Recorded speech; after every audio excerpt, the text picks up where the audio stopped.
جی السلام علیکم ورحمۃ اللہ۔ وعلیکم السلام ورحمۃ اللہ وبرکاتہ۔ نذیر احمد صاحب بول رہے ہیں؟ آپ کون؟ محمد عرفان توسیع رام۔ جی جناب۔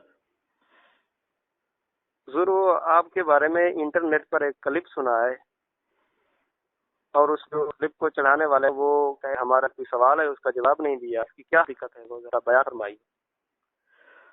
ہاں وہ مجھے پہلے بھی اس کا کسی نے بتلایا ہے۔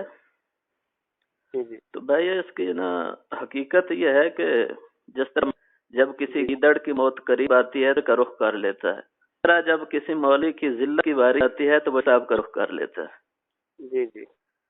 حقیقت یہ ہے کہ یہ ایک شخص تھا، پتہ نہیں اس کا نام کیا تھا، اس نے مجھے فون کیا کہ جناب نے یہ بیان کیا ہے، اس کے بیت یہ لکھا ہے، تو اس کے متعلق چند سوالات ہیں۔ جی جی۔ تو میں مصروف تھا اسباق میں، تو میں نے کہا بھی وہ آپ سوالات اپنے ذکر کر دیں، میں اس کو درج کر لے، شام کو آپ بیٹھ جانا تو میں کتب خانہ میں بیٹھ کر آپ کے جوابات جو ہے وہ پیش کر دوں گا۔ تو اس نے پہلے سوالات لکھانا شروع کر دیے، 2 سوال، تو تیسرے سوال پر اس نے نا بکواس شروع کر دی، یہ کھچ ماری ہے یا فلاں کیا ہے، حالانکہ میں نے پہلے کوئی نازیب لفظ اس کے لیے کوئی نہیں بولا۔ اس نے یہ بات کہی تو میں نے اسے کہا بھئی اس کا مطلب ہے تو بےغیرتی کرنا چاہتا ہے، تو بات سمجھنا نہیں چاہتا، تو سائل نہیں ہے۔ تو اس نے پھر کہ میں نے آگے کچھ سنا دیا اسے، تو اس نے وہ کلپ جو آگے میری باتیں تھیں وہ کاٹ دیں، اور پیچھے جو اس کے صرف محض سوال رہ گئے تھے جس میں میں شوق کی بات سن رہا تھا، اس کو جناب نیٹ پر دے دیا ہوگا کہ جناب میرے سوالوں کا جواب کوئی نہیں دے رہا۔ جی جی۔ یہ تو بھائی یہ حقیقت اس کی یہ ہے کہ اس نے ایک اعتراض یہ کیا ہے کہ چشتی صاحب نے ابن عساکر کے حوالے سے یہ حضرت ابو سعید خدری والی روایت انہوں نے پیش کی ہے کہ حالانکہ اس میں ابو موسیٰ اس کے یہ لفظ ہیں کہ ابو موسیٰ ایک راوی ہے، وہ کذاب ہے، اس کو ابو یعلا خلیل نے کذاب کہا ہے۔ تو میں تو اس وقت یہ مقصود تھا بھی اس کے سوالات سن لوں، بعد میں اس کو جواب دوں گا۔ تو لیکن بعد میں وہ جناب وہ بند کر کے، یعنی جب اس نے یہ بکواس کر دی تو میں نے اسے یہ چند جملے سنا کر میں نے فون بند کر دیا۔ تو اصل میں جب ہم نے کتاب میں دیکھا تو وہ ابو نام کا کوئی راوی ہے ہی نہیں، موسیٰ بن ابو موسیٰ کا راوی اس سند میں ہے ہی نہیں، تو اس نے ویسے ہی جھوٹ بول دیا۔ اور پھر اتحادیہ الارشاد میں بھی اسے کذاب لکھا گیا ہے ابو یعلا خلیلی کی، تو اس کو بھی اٹھایا تو وہاں پر کوئی اس کا نام ہی نہیں، کوئی اس پر کذب نہیں، یہ اس کا اپنا ہی کذب تھا۔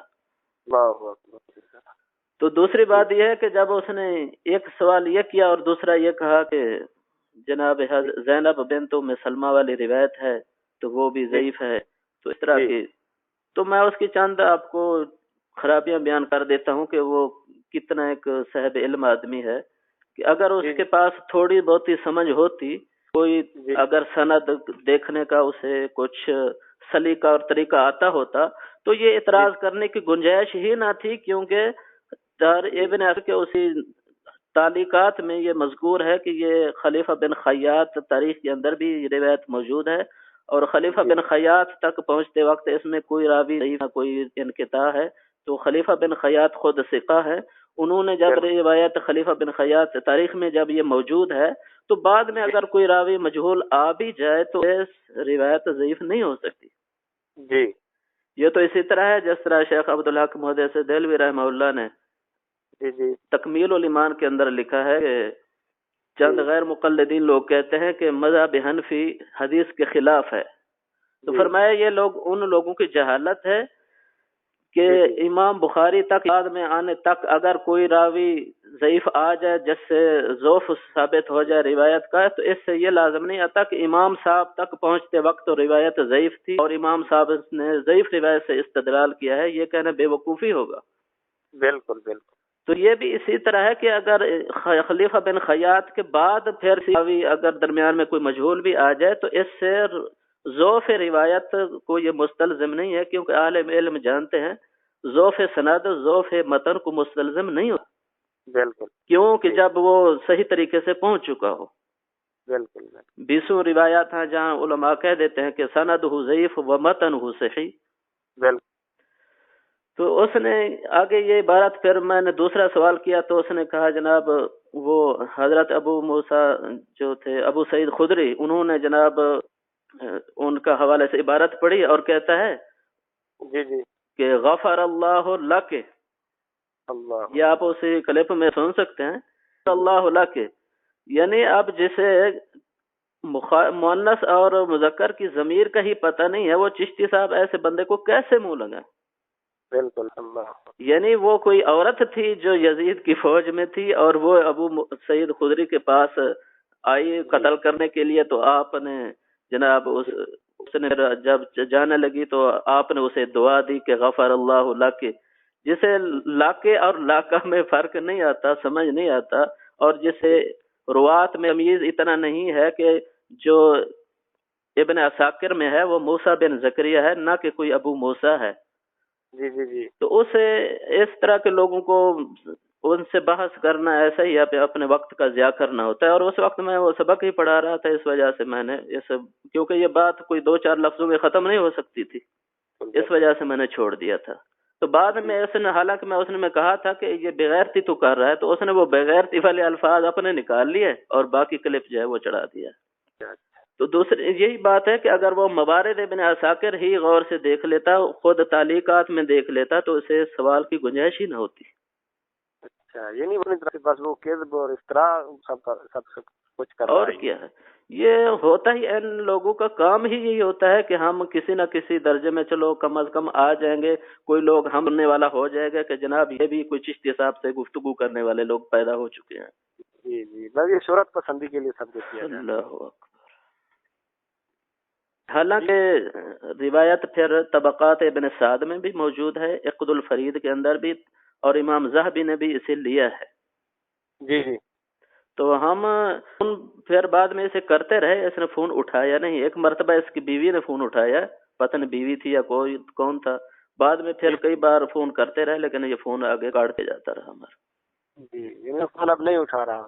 نہیں تو بھائی یہ تو اس وجہ سے چشتی صاحب اس جیسے لوگوں کو منہ نہیں لگاتے کہ اذا انطق السفیہ فلا تجبہ فخیر من اجابتہ السکوت۔ بے شک، کیا ہی کسی نے کہا کیف تکون الرعیۃ مسوسہ اذا کان راعیھا سوسا، جب راعی ایسے ہوں جو اپنے آپ کو اہل علم ظاہر کرنے والے ہیں وہی سوس ہوں، تو پھر باقی عوام کا کیا حال ہوگا۔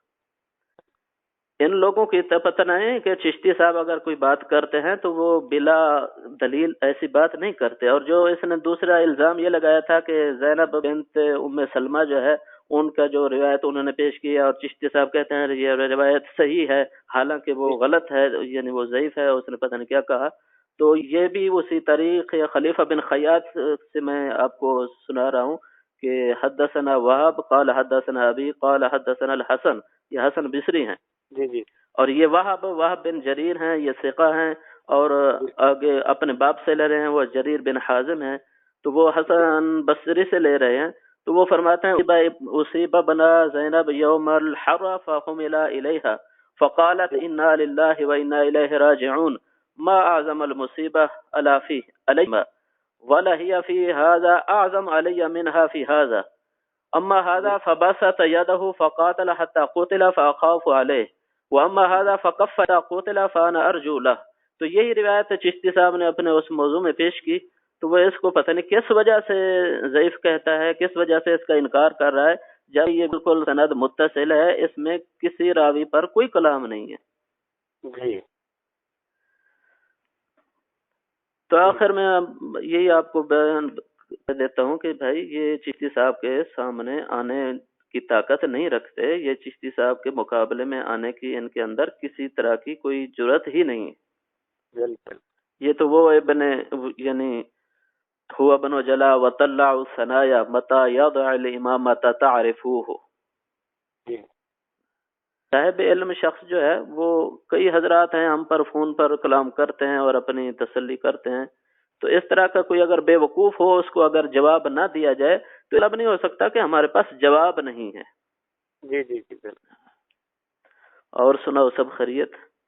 الحمدللہ رب العالمین۔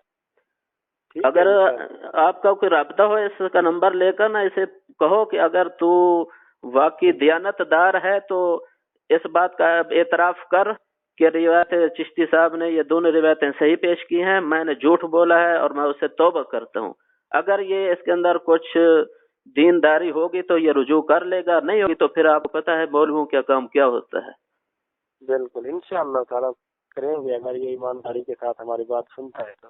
ٹھیک ہے. السلام علیکم. وعلیکم